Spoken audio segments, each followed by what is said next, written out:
Good day guys, andito tayo ngayon sa Pasay Terminal, Pasay Terminal, ayan. Yan, Pasay Terminal. Walang nakapila sa Kabanatuan, walang nakapila sa Kabanatuan. Sinala, nag-iisa lang. Ngayon, sagutin natin ang tanong ng ating mahal na pasahero. Ang kanyang katanungan is, paano daw po ba pumunta ng address na to, yung address na yan, mula po sa Ninoy Aquino International Airport, mula po sa address na to, yan, nakasulat na yan. Yung address po na yan is address po ng terminal ng 5 star dito sa Pasay. Paano po ba pumunta sa terminal ng 5 star ng Pasay mula sa Ninoy Aquino International Airport? May tatlong way. Pero yung pangatlo yung pinaka-advisable sa akin, yung pangatlo yung pinaka-advisable. Unang way is via yung minivan or minibus na dumadaan po dyan sa airport. Yun po yung biyaheng Nichols.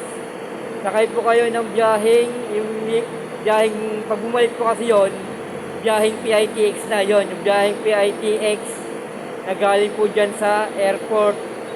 Lalabas nga lang po kayo ng airport, yon. Pwede nyo pong sakyan yon, dadaan po mismo yon sa terminal ng 5 star dito sa Pasay. Pangalawang option po is, pwede po kayo mag-LRT. LRT, sakay po kayo sa Ninoy Aquino Station LRT. Baba po kayo ng Edge sa top. At saka mula po sa Edge sa top LRT, pwede nyo pong lakarin yung terminal po ng 5 star. At saka yung pangatlo po is pinaka-advisable sa lahat.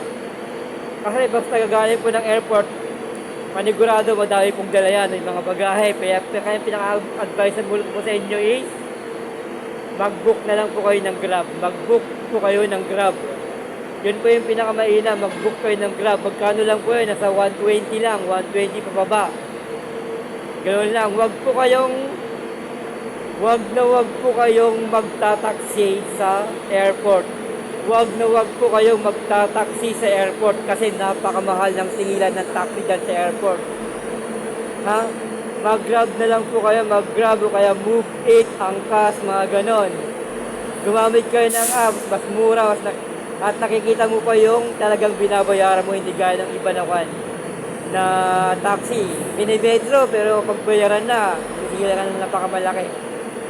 Sana nakatuloy yung video na ito. Comment sa baba yung katanungan para masagot ko na sa susunod na video. Thank you and stay good vibes. Thank you!